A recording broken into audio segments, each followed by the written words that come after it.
Hello everyone. Mwiriwe, I'm happy to stand before you this time. nishimiye guhagarara imbere yanyu muri aka kanya. Today we are going to open the book of Matthew chapter 8. Uyu munsi tugiye gufungura mu gitabo cya Matayo igice cya 8. Matthew chapter 8 from verse 1. Matayo igice cya 8 guhera ku murongo wa mbere. If you have the Bible, please open to the book of Matthew chapter 8 from verse 1. Niba ufite Bibiliya kandi usaba umbure muri Matayo igice cya 8 umurongo wa mbere. We shall read up to verse 4. Kugeza ku wa 4. If you found it, let me read. Dusome. When he had come down from the mountain, great multitude followed him. And behold, a leper came and worshipped him, saying, Lord, if you are willing, you can make me clean. Then Jesus put out his hand and touched him, saying, I am willing, be cleansed. And Jesus said to him, See that you tell no one, but go your way. Show yourself to the priest and offer the gift that Moses commanded as a testimony to them. Amanutse kuri umusozi abantu benshi baramukurikira maze haza umubembe aramwegera aramupfukamira aramubwira ati mwami washaka wabasha kunkiza arambura ukuboko amukoraho ati ndabishaka kira. Uwo mwanya ibibembe bye birakira. Yesu aramubwira ati wirinde ntugire ubibwira ahubwo ugenda wiyereke umutambyi uture n'ituro Mose yategetse ribabera ikimenyetso cyo kubahamiriza. Everyone in this world, they have what they want and what they like. Buri muntu wese mwisi agira ibintu akunda. The food that I like, Ibyo kurya ukunda, the sports that I like, siporo ukunda, even the job that I want, n'akazi nako, even the works that you like. n'umurimo ushaka. There are so many things that you like and you want. Hari ibintu byinshi cyane ukunda ubushaka. But also there are so many things that you do not like or you do not want to do. Nako hari ibintu byinshi udakunda utifuza gukora. Actually, the reason why the people have such things in their life, Impamvu abantu bagira ibintu nk'ibyo mu buzima bwabo rero, it is because since they were born in this world, they had such kind of like the preference in their lives, in their heart. nukora ko kuva bavukira muri iyi si hari ibintu runaka bakundaga mu mitima yabo no mu And buzima bwabo. according to such experience or according to their standard, this kind of the preference were made in their heart. Bitewe rero n'imiterere yabo usanga ariyo yagennye ibyo bintu bakunda mu mitima yabo. For example, that when I was in the high school, I used to prefer the basketball to the football. Nk'urugero nkiri mu mashuri yisumbuye nakundaga umukino wa basket kurenza umukino w'umupira w'amaguru. So after the school, you see that I used to go to the play basketball court to play the basketball with my friends. Nyuma y'amashuri najyaga njya ku kibuga nkajya gukina n'inshuti zanjye. I don't know, maybe that is the reason why that I became tall. Sinzi niba byatumye mba muremure. Because before that time, I was very short. But as I was playing the basketball with my friends so many times, I found myself that I was getting taller and taller.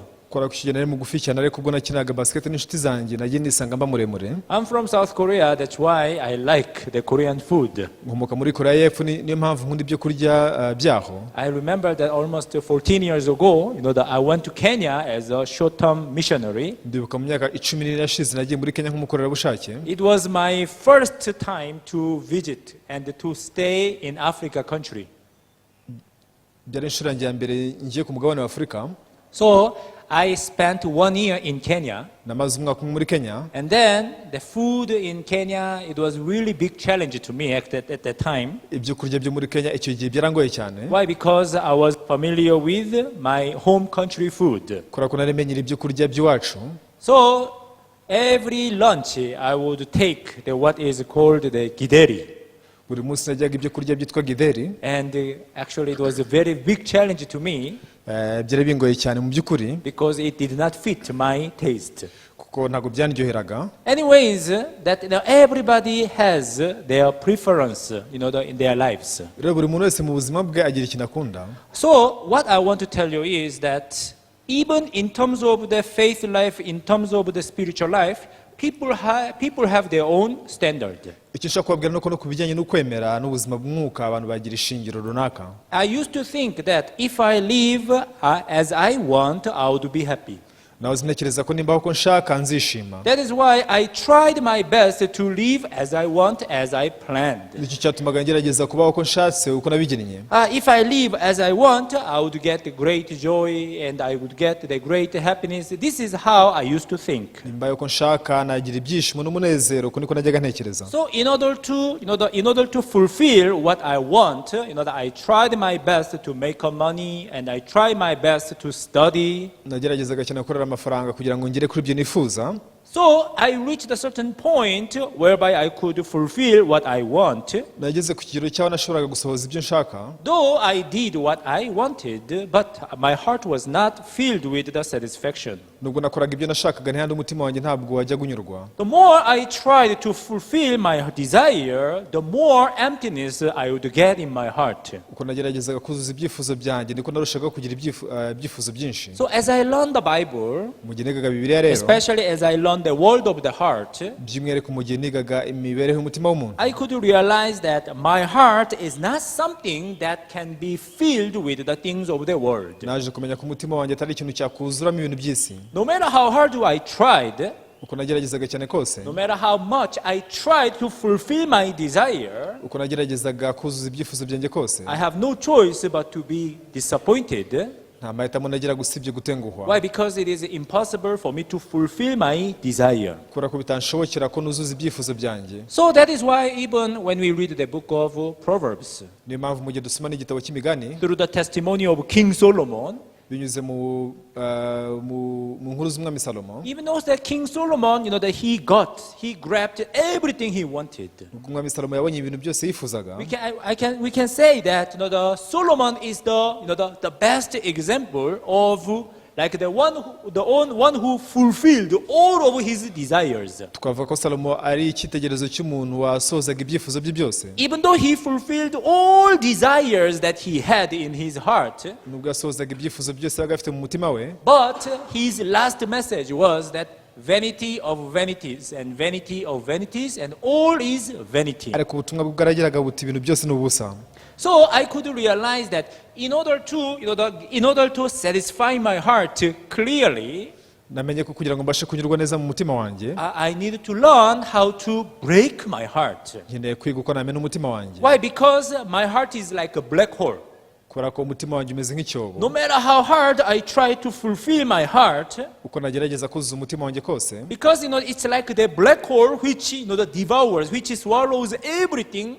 kubera ko umeze nk'icyobo kirekire kimira ibintu byose. No matter how hard I try to fulfill my heart, but I can never fulfill my heart with the things of the world. uko nageragezaga kuzuza umutima wanjye sinabashaga kuzuza umutima wanjye mu bintu by'isi. Why? Because my heart is like the broken pot. ku mutima wanjye umeze nk'isafuriya yamenetse. Do you know how to fulfill the broken pot with the water?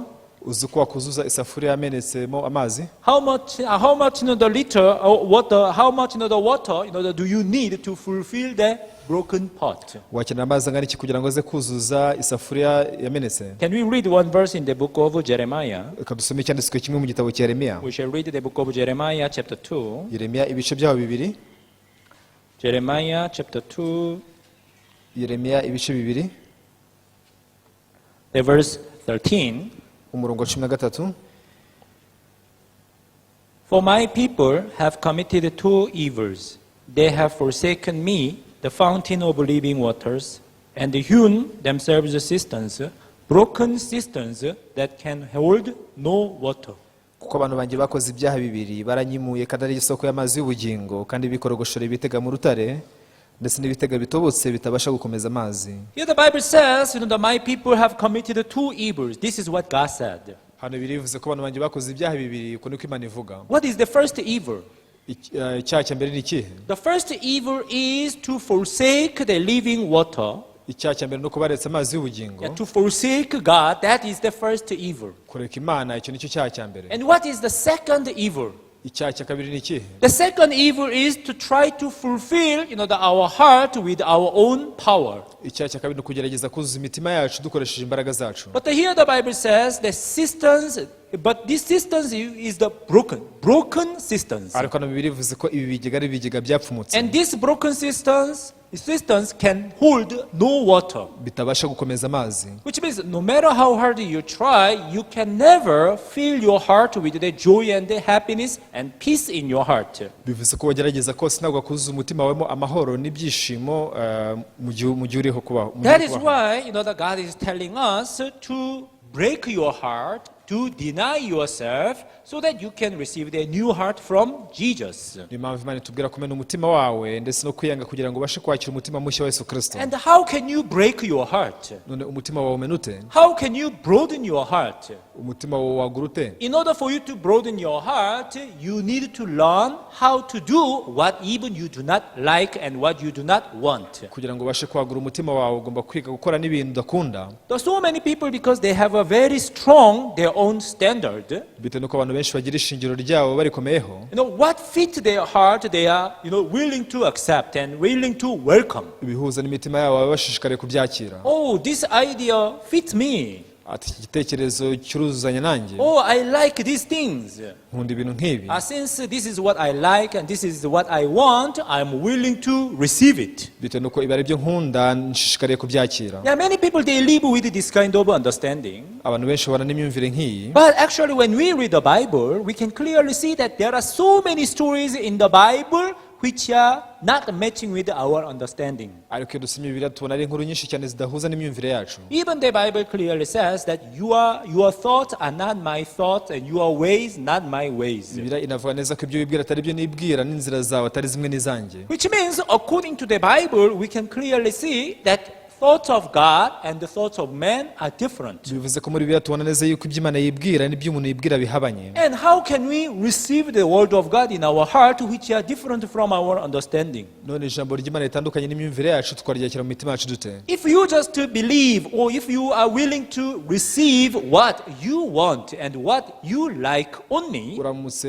wizeye cyangwa se ugahitamo kwemera ibyo ukunda gusa, you would never believe in the word of God. ntabwo wazigera wizera ijambo ry'Imana. One day, the man named Nicodemus, that came to see Jesus. Umunsi umwe umuntu witwaga Nikodemo yagiye kureba Yesu. He was the ruler of the synagogue. Yari umutegetsi mu isinagogi. But while they were having the conversation, Ariko mu gihe baganiraga, now that Jesus told him, Yesu aramubwiye ati, unless he is born again, he cannot see the kingdom of heaven. umuntu atabyaho ubwa kabiri ntiyazabona ubwami bw'ijuru. And it was beyond his understanding. Byari birenze imyumvire ye. Nicodemus could not understand what Jesus meant. Nikodemo ntigeze asobanukirwa icyo Yesu yaravuze. What are you talking about? Ibyo uvuga ni ibiki? You are talking about being born again. Uravuga kuvuka ubwa kabiri? What is being born again? Kuvuka ubwa kabiri ni iki? How can somebody be born again? Ese umuntu yavuka ubwa kabiri ate? Should he or she go back to the mother's womb and born again? Akwiye gusubira mu nda ya nyina kongera akavuka bundi bushya? Now you see that Nicodemus could not understand what Jesus said. Nikodemo ntiyigeze yumva icyo Yesu ari kuvuga. Why? Kuki? Because what Jesus said to the Nicodemus, it was beyond his understanding. Kubera ko icyo Yesu yabwiraga Nikodemo cyari kirenze imyumvire ye. At that time, the Jesus said to the Nicodemus, Muri icyo gihe Yesu yabwiye Nikodemo ati, even when I talk to you about earthly things you don't understand, ati mbabwiye iby'isi ntimubyumva. how can you understand if I tell you the heavenly things? Mbabwiye iby'ijuru byo mwabyumva mute? Even you don't understand, what that I'm telling you right now. Nibyo nkubwira ubu aka kanya ntubyumva. If I tell you the heavenly things, you will definitely misunderstand. You can never understand this. Nkubwiye iby'ijuru byo ntabwo wabyumva na busa. So many stories in the Bible are beyond our understanding. Inkuru nyinshi zo muri Bibiliya zirenze imyumvire yacu. Israelites, they stand before the Red Sea. Abisirayeli bahagaze imbere y'inyanja itukura. But all of a sudden, this Red Sea is divided into two parts, and there is a way in the sea, and they crossed over the Red Sea on the dry land. Bitunguranye inyanja itukura icikamo ibice bibiri nuko bagenda hasi ku butaka bwumutse. With our own understanding, it is impossible to understand. Hamwe n'imyumvire yacu ntibyadushobokera kubisobanukirwa. As we preach the gospel, Mu gihe tubwiriza ubutumwa we bwiza, say that we become holy like God, we become righteous like God. tuvuga ko twabaye abera nk'Imana, ko twabaye abakiranutsi nk'Imana. How can we human beings become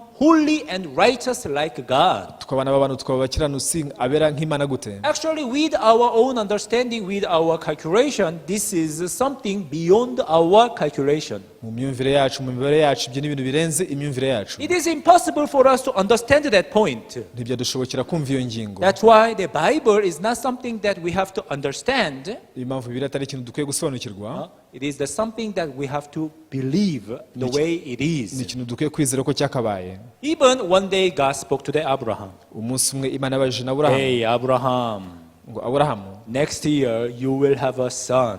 mwaka utaha uzabyara umwana. God, I am 99 years old. Mana afite imyaka 99. My wife is too old to have a son. Umugore wanjye aracyari muto cyane, arakoze cyane ku buryo atabyara. I don't think it is possible. Sinibaza ko bishoboka. Abraham, he had this kind of concern. Aburahamu afite impungenge nk'izo. Why? Because what God spoke to him, it was like sense. It did not make sense at all. Ko ibyo Imana yamubwiraga nta shingiro byari bifite na busa. However, at that time, God spoke to the Abraham. Ariko muri ako kanya Imana yabwiye Aburahamu, I am Almighty God. iti ndi Imana ishobora byose. This is the point. Iyo niyo ngingo nyamukuru. We human beings, with our understanding, we can never know what even the Almighty is. Tukabona abantu nta nubwo twasobanukirwa ushobora byose icyo ari cyo. What is the meaning of Almighty? Ushobora byose bisobanuye iki? The Bible says all things are possible with God. Bibiliya ivuga ko ibintu byose bishobokera Imana. Even though we say that God is Almighty, King of Kings, Nubwo tuvuga ko Imana ari umwami w'abami kandi ko ishobora byose, but most of the people do not believe what they say. abantu benshi ntibajya bizera ibyo bavuga. If you really believe that God is Almighty, Koko wizera ko Imana ishobora byose, if you really believe that God is King of Kings, koko wizeye ko Imana ari umwami w'abami, even if you are surrounded by so many problems, nawe waba ugoswe n'ibibazo byinshi, you would not fear. ntiwatinya. That is why even God said, fear not. Nacyo cyatumye Imana ivuga ngo witinya, Do not worry. wigire impungenge. However, many times we fall into the worries, Nyamara igihe cyinshi usanga dutwarwa we n'impungenge, fall into the fear. tugatwarwa n'ubwoba. Why? Kubera iki? Because we do not believe in God, Kubera ko tutizera Imana, we believe in the situations. twizera ibiriho. We acknowledge what we feel and what we see. Twemera ibyo twiyumvamo ndetse n'ibyo tubona. Actually, when we read the Genesis chapter 3, Ubundi rero dusomye Itangiriro ibice bitatu. after Adam and Eve, they took the fruit of knowledge of good and evil, they began to say, I. Adamu na Eva bamaze kurya ku rubuto rw'ubwenge bumenyekanisha icyiza n'ikibi, batangiye kuvuga ngo njyewe. Before Adam and Eve took the fruit of knowledge of good and evil, they had never said, I. Mbere ko Adamu na Eva barya ku rubuto rw'ubwenge bumenyekanisha icyiza n'ikibi, ntibigeze bavuga ngo njyewe. But after they took the fruit of knowledge of good and evil, they began to say, I. Ariko bamaze kurya ku rubuto rw'ubwenge bumenyekanisha icyiza n'ikibi, batangiye kujya bavuga ngo njyewe. Let us go to the Genesis chapter 3. Reka dusome mu Itangiriro ibice bitatu. Genesis chapter 3, Itangiriro ibice bitatu, verse 6 and 7. umurongo wa 6 n'uwa 7.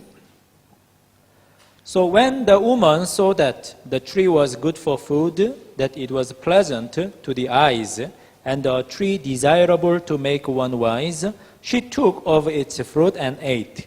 She also gave to her husband with her, and he ate.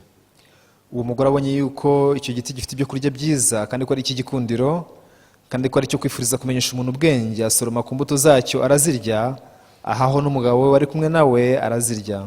Then the eyes of both of them were opened, and they knew that they were naked. And they sewed fig leaves together and made themselves covering.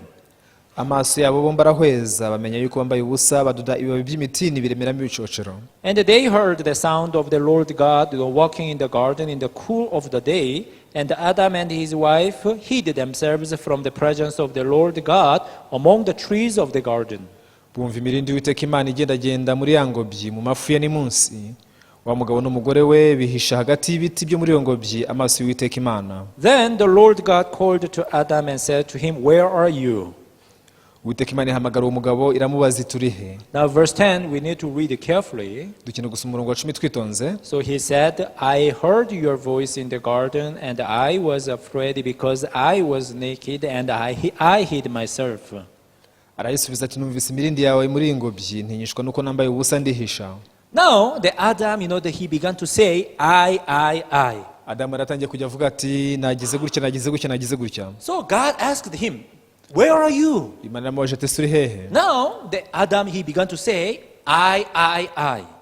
atangira gusobanura ati nagize gutya na gutya I was afraid because I was naked, and I hid myself. ati natinyishijwe nuko nambaye ubusa nuko ndihisha. Actually, this conversation sounds very strange. Iki kiganiro cyumvikana nk'ikidasanzwe. For example, if I ask you, where are you? Ndamutse nkubajije ntese uri he? What are you supposed to answer? Ukwiye gusubiza ute? You are supposed to answer that, oh, I am here, or I am there. Bakakwiye gusubiza uti ndi hano cyangwa se ndi hariya. Oh, I am in my house. Ndi mu rugo rwanjye. I am at school. Ndi ku ishuri. Oh, I am at my working place. Cyangwa uti ndi mu kazi. You are supposed to say like this. Wagakwiye gusubiza utyo. But here, when God asked the Adam, where are you? Ariko nubwo Imana yabazaga Adamu iti uri he? Now he began to say that I was afraid because I was naked. That's why I hid myself. Yatangiye gusubiza ati numvise imirindi yawe ntinyishwa nuko nambaye ubusa nuko ndihisha. He came up with so many, the strange, the thoughts, these strange, the voices. Yaratangiye kuvuga ibitekerezo bidasanzwe, amajwi adasanzwe. Why?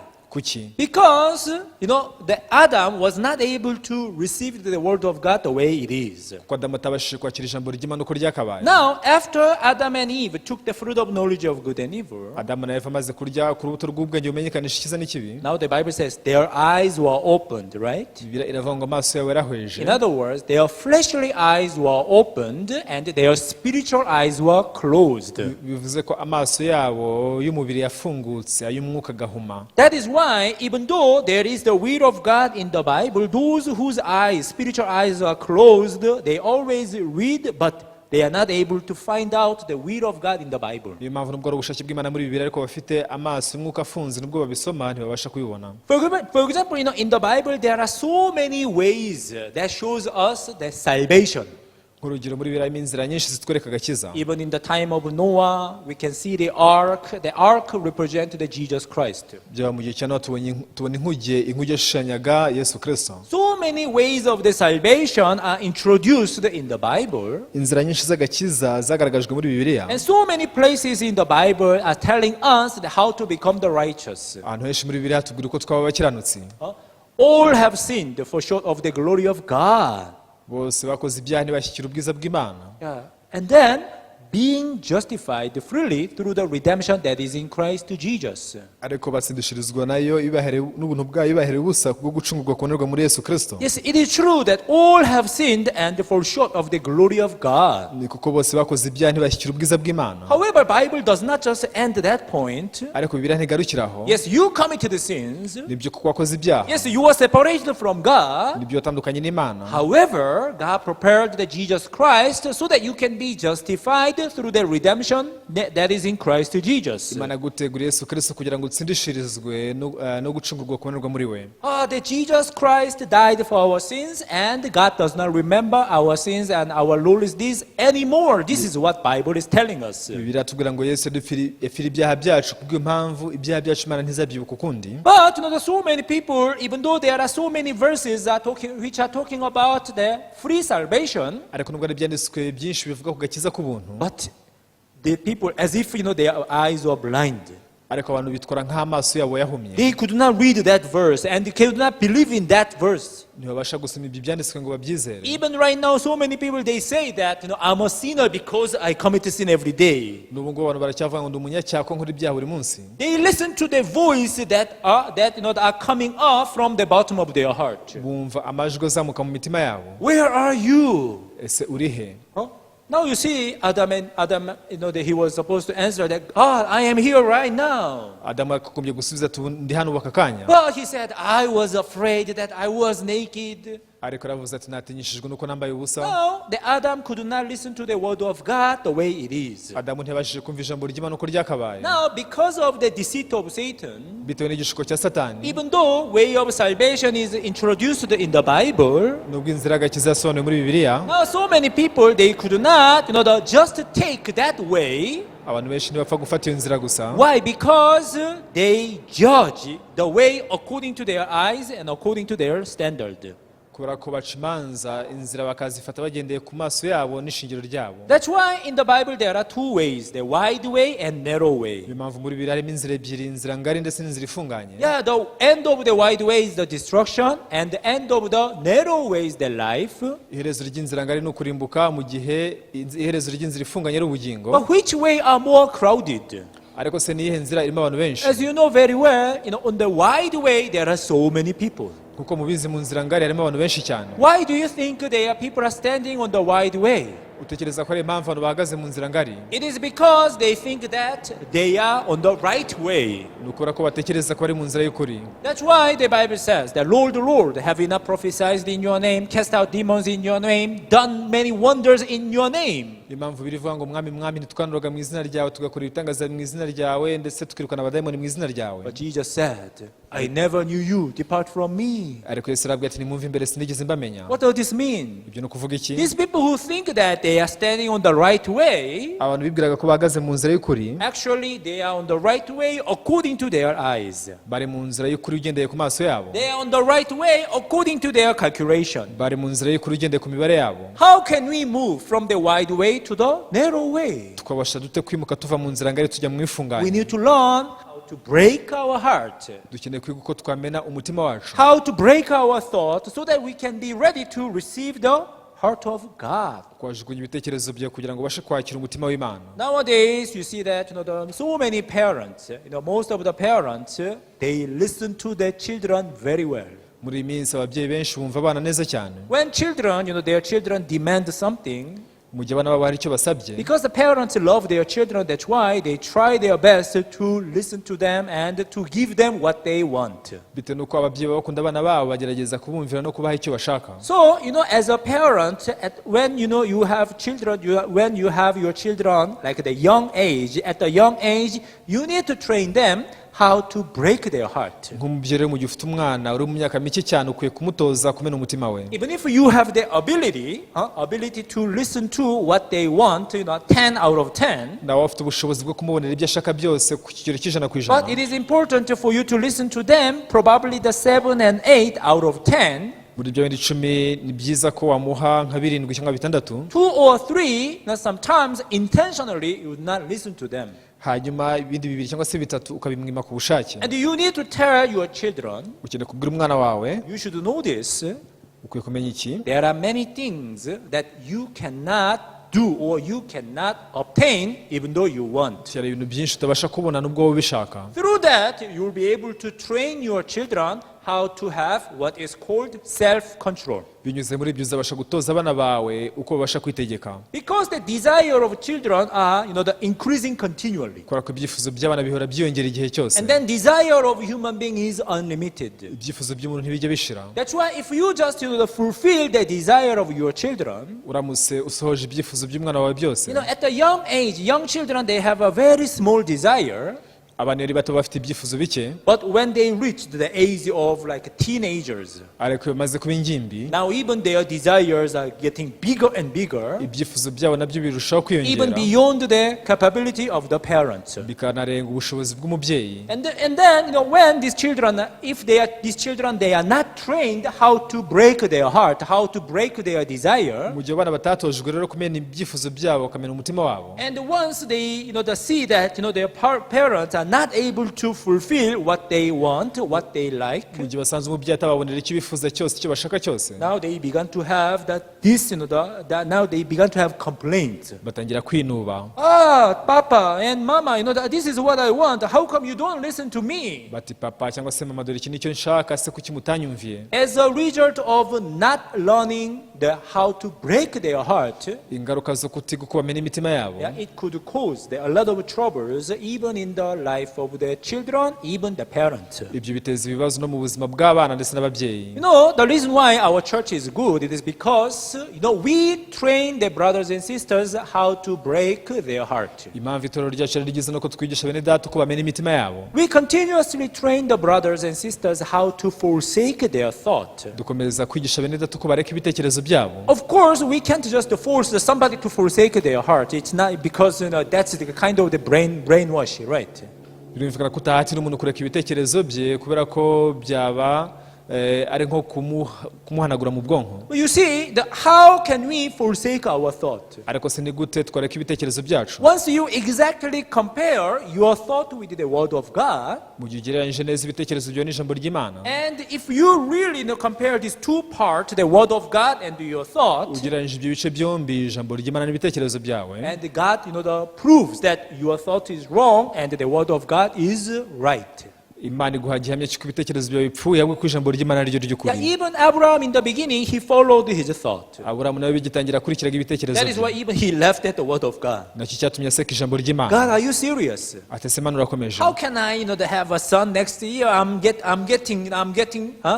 getting aged. I'm going to be the 100 years. nabyara ntumwana umwaka utaha kandi ubu ngubu nshaje ngiye kugeza imyaka 100. He had this kind of a thought in his heart. afite ibitekerezo nk'ibyo mu mutima we, He listened to the word of God. ariko yumvise ijambo He ry'Imana, had a fellowship with God.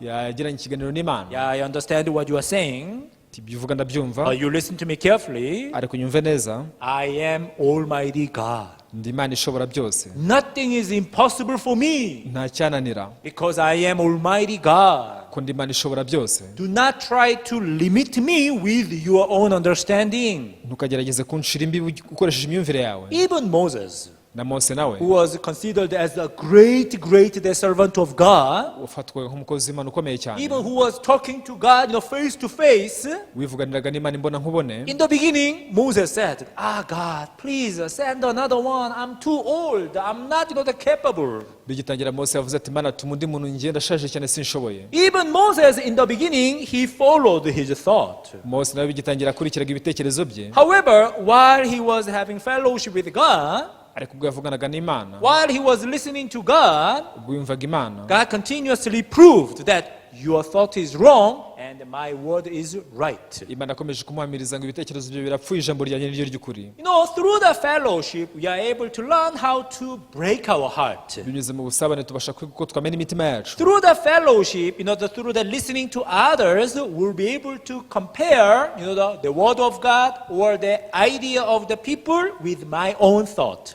binyuze mu kumva iby'abandi tubasha kugereranya ijambo ry'Imana cyangwa ibitekerezo by'abandi n'ibyanjye. That's why if you are in fellowship, impamvu mugire mu busabane, through the power of fellowship, you will be able to get this, the great, the power to break your thought. binyuze mu busabane ubasha kubona imbaraga zo gutuma umena ibitekerezo byawe. Through this, the power to break your heart, you will be able to be ready to receive the word of God in your heart. binyuze mu mbaraga zo kumena umutima wawe, uzabasha kwakira ijambo ry'Imana mu mutima wawe. God made a plan to save everyone from their sins. Imana yashyizeho umugambi wo gukiza abantu bose ibyaha byabo, And then God sent us Jesus Christ. nuko itwoherereza Yesu Kristo. And Jesus Christ, He took all of our sins, the sin of the world from the John the Baptist. Yesu Kristo akuraho ibyaha by'isi yose binyuze kuri Yohana Umubatiza. And then Jesus Christ was crucified at the cross. nuko Yesu Kristo amuga ku musaraba. And what did He say?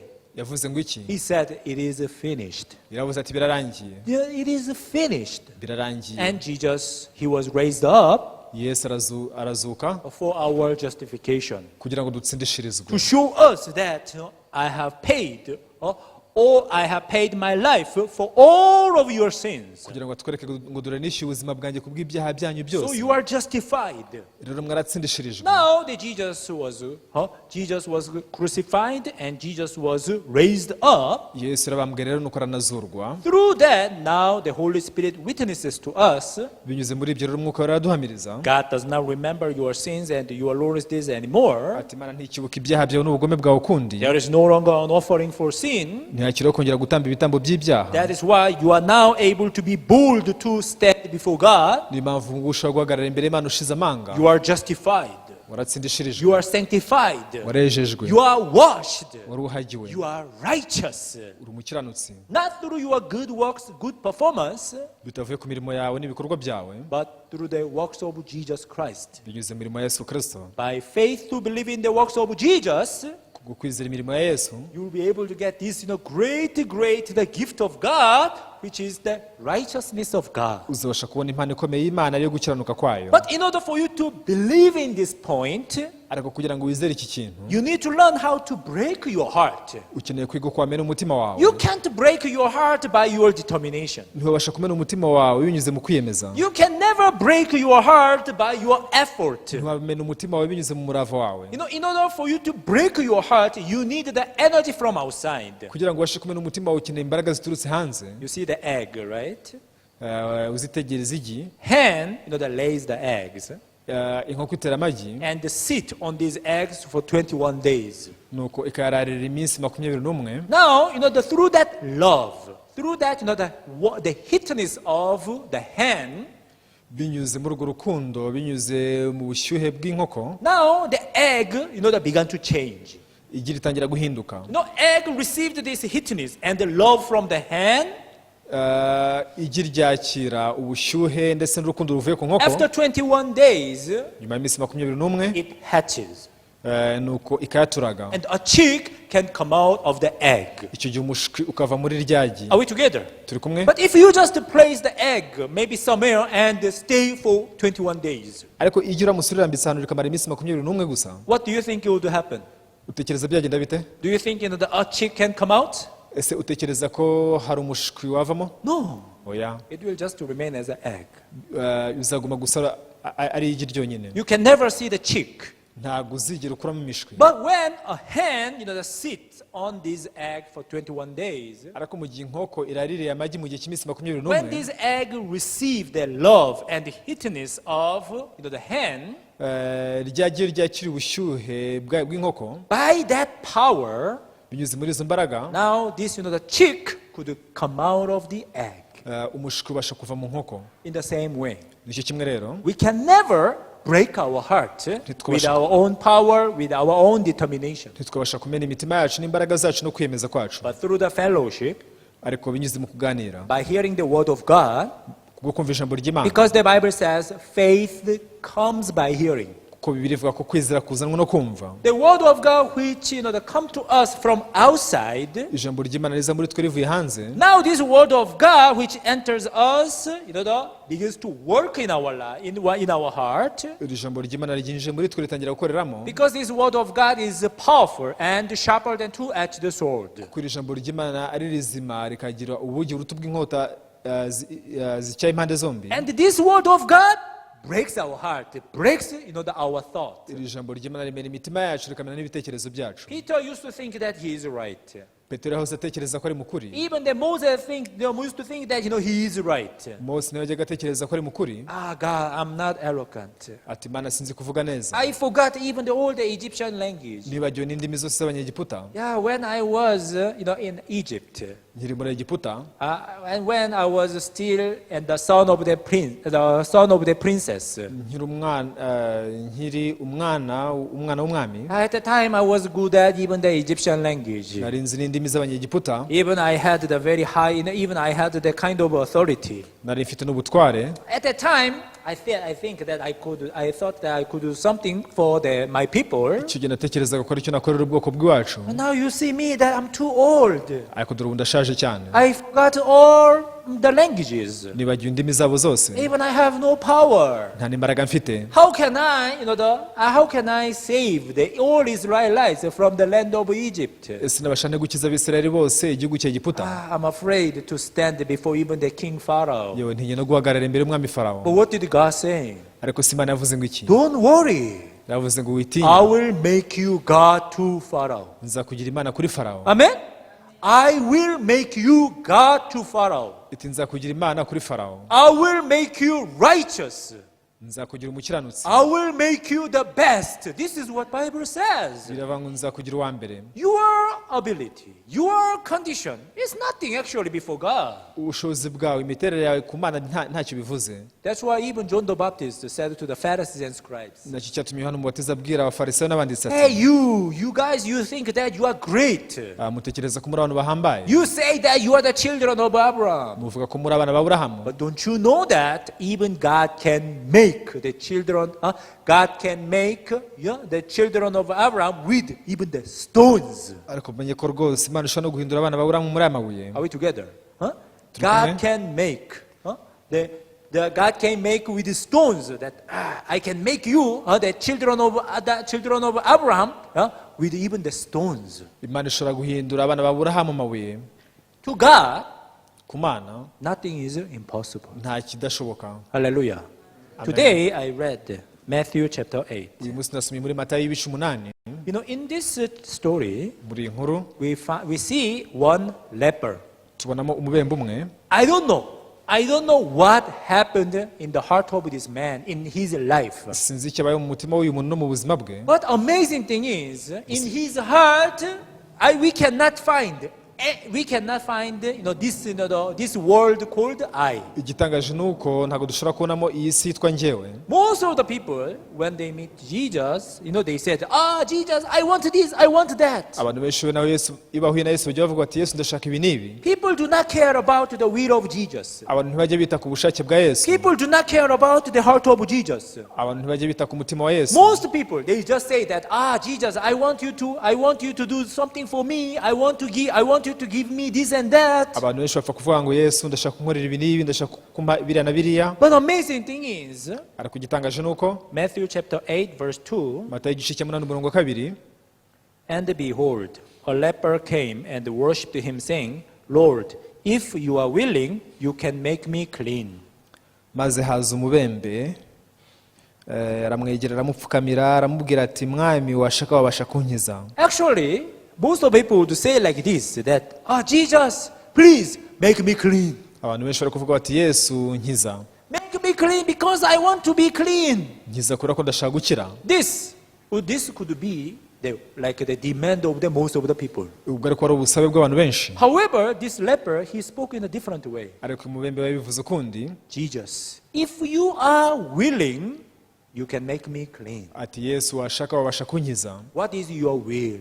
ese ubushake bwawe ni ubuhe? What is your plan? umugambi wawe ni uwuhe? Your plan is important for me. umugambi wawe ni uw'ingenzi kuri Your njye. will is important for me. ubushake bwawe nibwo bw'ingenzi kuri njye. And Jesus said, I am willing. Yesu aravuga ati ndabishaka. Hallelujah. I know that you love yourself. ndabizi ko wikunda. I love myself so much. ndikunda cyane. I love my family. nkunda umuryango I wanjye. love my children. nkunda abana banjye. I love my life. nkunda ubuzima bwanjye. So I want to make my life better and prosper and successful. ndifuza gutunganya ubuzima bwanjye bukaba bwiza kurushaho nkahirwa kurushaho. However, when I figure out my ability, ariko ingenzi y'ubushobozi bwanjye, my ability is not enough to make my life better, my life successful. ubushobozi bwanjye ntibuhagije kugira ngo butume mu buzima bwanjye mpirwa. Why? Because I am limited. kubera ko njye mfite imbibi ntarenga. My ability is not enough. ubushobozi bwanjye ntibuhagije. However, God, who is almighty, ariko Imana ishobora byose, when I rely on Him, iyo nyiringiye, when I give this task to God, iyo izi nshingano nzihaye Imana, now you see that God, who is almighty, takes care of me, takes care of my family, takes care of my life. Imana ishobora byose, nyitaye kita ku muryango wanjye n'ubuzima bwanjye. God, if you are willing, you can make me perfect. Imana washaka wabasha kungira intungane. God, if you are willing, you can make me the best. Imana washaka wangira uwa mbere. Hallelujah. If you believe in God in this way, wizeye Imana utyo, from that moment, God can work in that way. kuva icyo gihe Imana atangira gukora. The problem is, ariko ikibazo nuko people do not care about the will of God. abantu ntibajya bita ku bushake People only bw'Imana, focus on themselves. biyitaho bo ubwabo Oh, gusa. how can I become the best? bati se nabo wa mbere nte, How can I become prosper? natunganirwa nte, How can I become the more successful? gute nahirwa kurushaho. However, nyamara since they do not care about the will of God, bitewe nuko batita ku bushake bw'Imana, even though God is ready to work for you, nubwo Imana yiteguye kugukorera, because people do not care about the will of God, kubera ko abantu batajya bita ku bushake bw'Imana, that is why they live having nothing to do with God. niyo mpamvu babaho ntacyo bakeneyeho ku Mana. Are we together? One of the parables of Jesus Christ, umwe mu migani Yesu yaciye, a king who prepared the marriage for his son. hari umwami wateguye ubukwe bw'umwana we, He prepared everything yateguye ibintu byose, and he invited the people. nuko atumira abantu I have prepared everything for you, you just come. ati nateguye ibintu byose mwe nimuze gusa. But people, they were not willing to come. ariko abantu ntibashishikarira kuza. You know why? muzi impamvu? Because They had their own business. kubera ko bari bafite akazi kabo, They had their own issues. bari bafite gahunda zabo, So they did not break their heart. byatumye batamena umutima wabo. Therefore, they could never know the will of God and will of them, their king, and the heart of the king. Kubw'impamvu ntibari kumenya umutima w'umwami n'ubushake bw'umwami, They ignored the king's invitation. basuzuguye ubutumire bw'umwami. As a result of it, all of them, they were destroyed. Bitera ingaruka zo kuba bose bararimbutse, Why? Because they rejected the king's invitation. kubera ko banze ubutumire bw'umwami. I really hope that our brothers and sisters, you compare your thought with the thought of God. Cyane ko bene data mwagereranya ibyo mwibwira n'iby'Imana And yibwira, learn how to break your heart, how to break your thought. wiga uko wamena umutima wawe, uko wamena ibitekerezo byawe. Because by breaking your thought, you'll be able to receive the new power and the new energy, kubera ko kumena ibitekerezo byawe uzashobora kwakira imbaraga nshya, the word of God. ijambo ry'Imana. And when word of God enters you, Ijambo ry'Imana ryinjira muri because wowe, this word of God is living and powerful and sharper than two-edged sword, kubera ko ijambo ry'Imana ari rizima, rifite imbaraga rikagira n'ubugi buruta bw'inkota zose, it will make a great works in your life. rizakuremera imirimo ihambaye cyane mu buzima bwawe, And you will be living with the great testimonies in your life. uzajya ubana n'ubuhamya bukomeye cyane mu buzima bwawe. I really hope that you learn how to break your heart. Nirigikene ko wakwiga ko wamena umutima wawe. As I told you, Uko you nabibabwiye, cannot break your heart on your own, ntibabasha kumena umutima wawe ku bwawe, but through the fellowship, ariko binyuze mu busabane, by listening to the word, kubwo kumva ijambo, by receiving the new power, new energy from outside, kubwo kwakira imbaraga nshya ziturutse hanze, you will be able to compare your thought with the word of God, uzabasha kugereranya ibitekerezo byawe n'ijambo ry'Imana. and this word of God comes and break your thought. Iri jambo ry'Imana rizaza rimena ibitekerezo byawe, And then hanyuma you'll be able to see the fruit of the word of God. uzabasha kubona imbuto z'ijambo ry'Imana. Jesus said, Yesu yaravuze ati, if you abide in me and I abide in you, nimuguma muri njye nanjye nkaguma muri mwe, you will bear much fruit. muzabasha kwera imbuto nyinshi. It means that you have the potential to bear the much fruit in your life. Bisobanuye ko mu buzima bwawe ujuje ibisabwa kugira ngo were imbuto nyinshi. Believe in this Wizere ibyo, and live with much fruit in your ni life. ukubana n'imbuto nyinshi cyane mu buzima bwawe. Amen. Amen. Yeah, let's pray. Dusenge.